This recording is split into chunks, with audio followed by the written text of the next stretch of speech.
Well, hello and welcome to my channel. I'm actually going to dual post this on both of my channels, on my tarot reading channel, Burning Waters of the Moon, and on my Desiree channel, my personal channel, where I post all kinds of different random things. But I think this is going to be helpful for those of you that may have some questions or maybe just want to get a little jump start on how to read your chart and how to read a transit. And I know those sound like big words right now, but I'm going to go through it with you. We'll go step by step on how you can do it. It's very simple, and luckily, it's all free.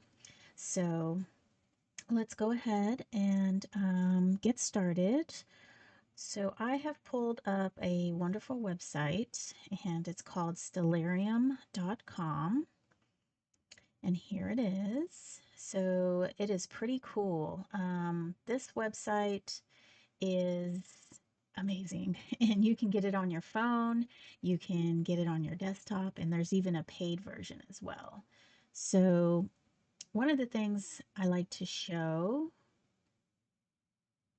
let's see, when's the daytime? I don't quite know how to do, well, I guess because it's nighttime here, but you can add the landscape, add the atmosphere, and it's pretty cool. Hold on, where is, that's not it. Is this it? Nope, that's just in case you're outside. You can turn it red. Um, oh, here it goes. Okay, so this will show the land. Now, this is not my house. This is not where I live, but this will show the earth in relation to where everything is. So it's nighttime where I'm at, so the sun is below the horizon, right? And you can turn it off, and then you can see the full sky. So here's our north, west, east, and south, of course, is down here. And we can also add our constellation art, and then also the lines of the constellations themselves. So this might be a little overkill for everyone, but I just want to show you guys what we're working with here. So here we have Leo, Cancer, Gemini, Taurus, Pisces. Then we're going to scoot over, go to Aquarius. Here's Capricorn, Sagittarius. Our moon is over here in Scorpio and Ophiuchus, going over the galactic center. Here we have Libra. I like this constellation Lupus because I have a tarot deck called the Lupus Tarot, and it's little bunnies. It's a hare, actually. Okay, so here's Libra. Here's Virgo. Look how big this constellation is. And then we have Leo again, and we're back to the sun in Cancer. So, the reason why I'm telling you this is because I study constellational astrology. I work with constellational astrology. And so, constellational astrology is different from tropical astrology. I will show you that here. So, this is what tropical astrology works with. You can tell that each of the signs are equal. They're each 30 degrees. But when you look over here, you can tell some of these are smaller than others. Look how small Cancer is in relation to Virgo. Virgo's a really big constellation. So when I read my stars, Virgo has, I think, 46 degrees, and Cancer, I can't remember what Cancer is, maybe like 22, I want to say, but it is one of the smaller ones. So, and so that's basically, oh, that's basically the difference between tropical and constellational is we use the real the placements of the planets in the actual constellation of the sky. So in tropical, our sun is in Leo, so this is the glyph for the sun right here. Let me change my mouse color. Okay, so our sun is here in Leo, and we have our moon in Sagittarius. And you saw earlier that the moon was kind of in between Scorpio and Ophiuchus. And now that we're on the subject of Ophiuchus, tropical astrology omits Ophiuchus because Ophiuchus is known as the 13th sign. And though Ophiuchus's leg crosses over the ecliptic, he didn't quite make the cut for the tropical. So, so we have Mercury here in retrograde, though it doesn't show that he, oh yeah, here's the little R in retrograde. One of the things that you might have to kind of get a little cheat sheet out on is these glyphs. I'll see if I can find something and link it in the description. But one of the cool things about astrotheme.com is not only can you load in birthdays and things like that, and you'll be able to load a chart instantaneously basically, and save them, is that you can also click on these and it will give you, it'll tell you about the luminary, it'll tell you about the luminary in the sign that it's in, and it'll give you a nice interpretation, which is great, and it can really help. So I really like that about this. And I actually use tropical once in a while. I'll refer to it sometimes. I am a Scorpio sun in tropical, and I do really identify with those energies. So, okay, so back to stellarium. So we see that our sun in tropical is actually in Leo, but you can see by this app that the sun is in the constellation of Cancer. So we're kind of a full sign behind and in tropical. Okay, so now that I gave you that little quick introduction on tropical versus constellational, it's also known as sidereal because Vedic astrology they do use their constellations, though I know it's a little bit complicated. So anyhow, um, okay, so this is how you're going to run a chart. So you'll go to drdanny.com and then click on free chart up here, and you'll put in the date, your birth date, and you can put your name if you want, location, and it calculates the coordinates for you based on the location that you input. And so this is today's calendar, today's today's chart for right now for 8 o'clock. And actually, let me change this because I think this one I ran for 9:39. So let's do this here. So we'll do 21 and 39. See, calculate. And not much is going to change because it's basically an hour, so the moon probably moved over just a tad. So Dr. Danny is constellational astrology. She's my teacher that I'm learning from. And on our wheel, on the constellational wheel, you can see they're not split evenly. We've got Aries, which is really small, Ophiuchus, which is tiny and not on tropical. And then look at Virgo. Look how big Virgo is.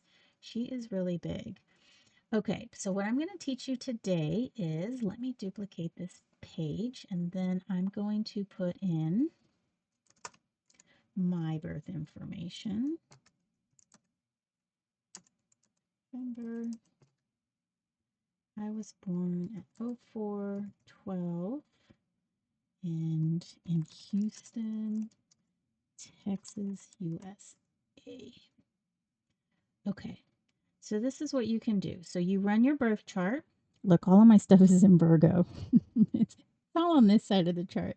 I've got Chiron over here all alone. Um, okay, so what you'll do is you'll take a snip. Okay, I use this little snipping tool. Do new, and I'm going to copy this,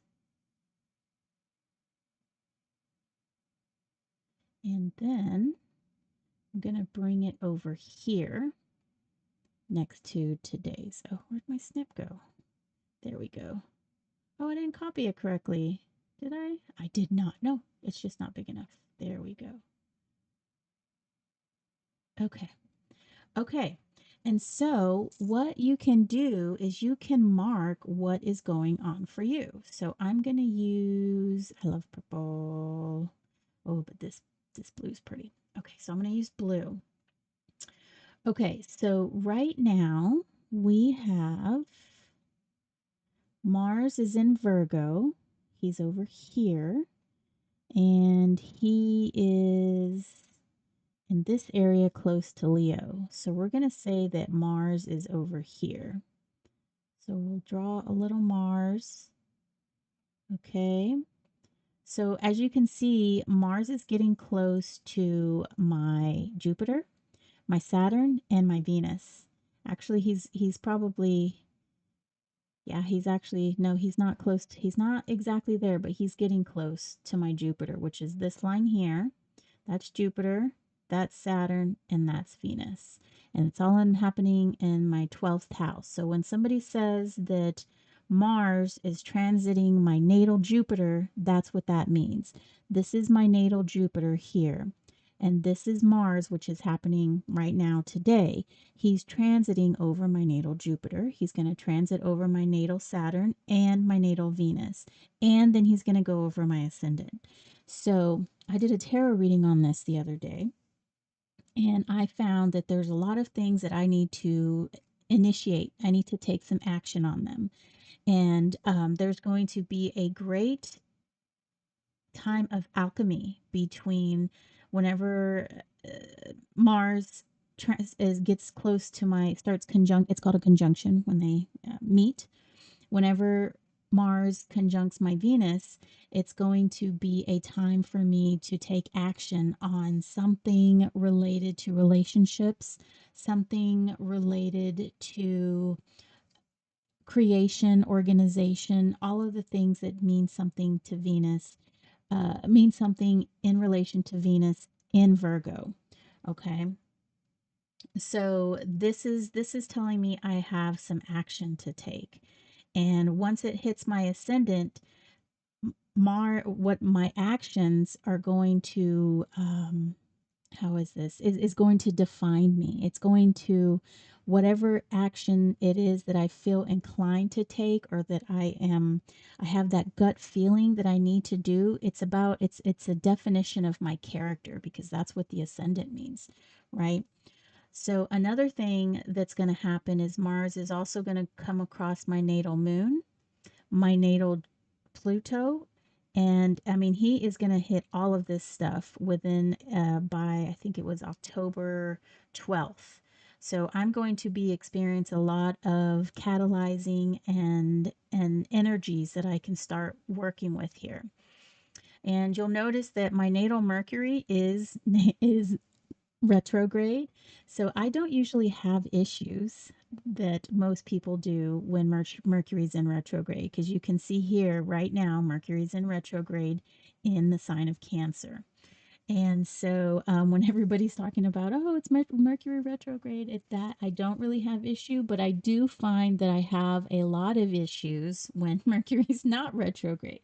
It's actually harder for me to communicate. I'm a slower communicator. I feel like I need to think more.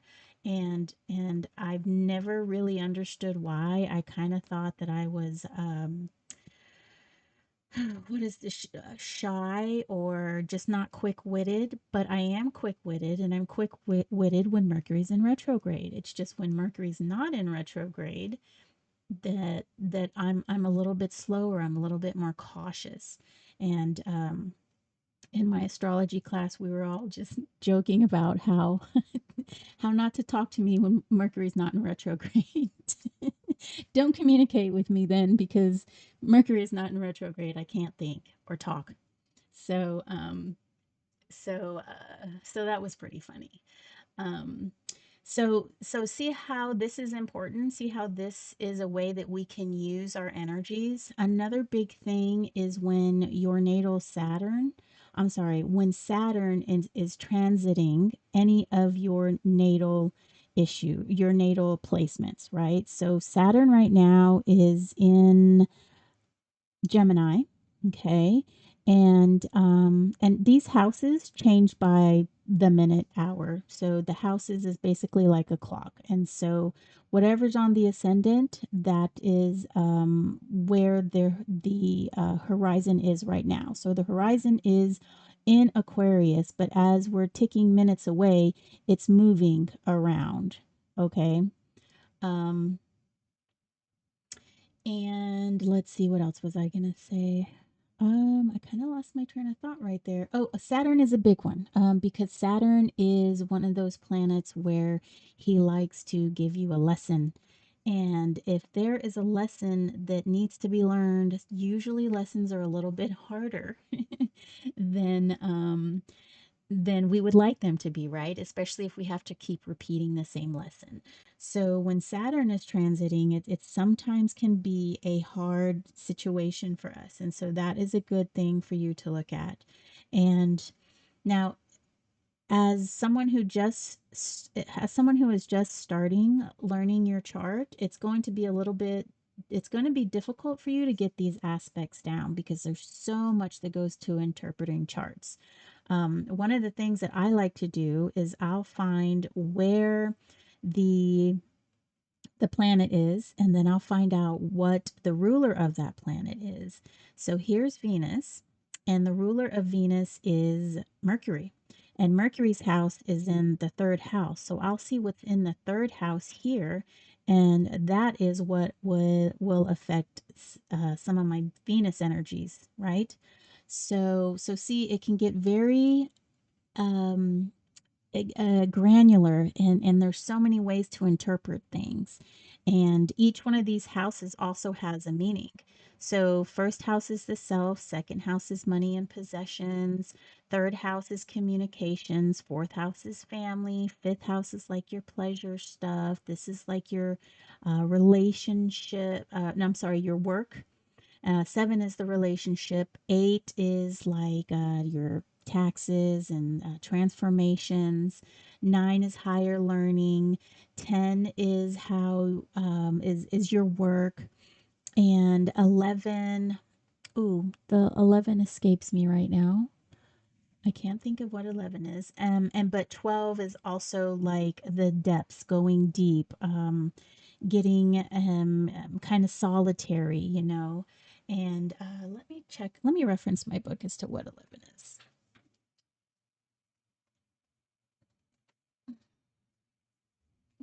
I can't believe I completely forgot what the 11th house is. But luckily, I have all these cool books because, of course, I'm studying, and I have great ways of referencing things. All right, so the 11th house is, oh, it's a community, friends, friendships and stuff like that. So whereas 10 is more of the work and maybe what you're called to do, the 11 is like your groups and community and things like that. So there's lots to go into astrology, and but just knowing these things can help you, and it can give you a direction to go. You can also do this with tropical the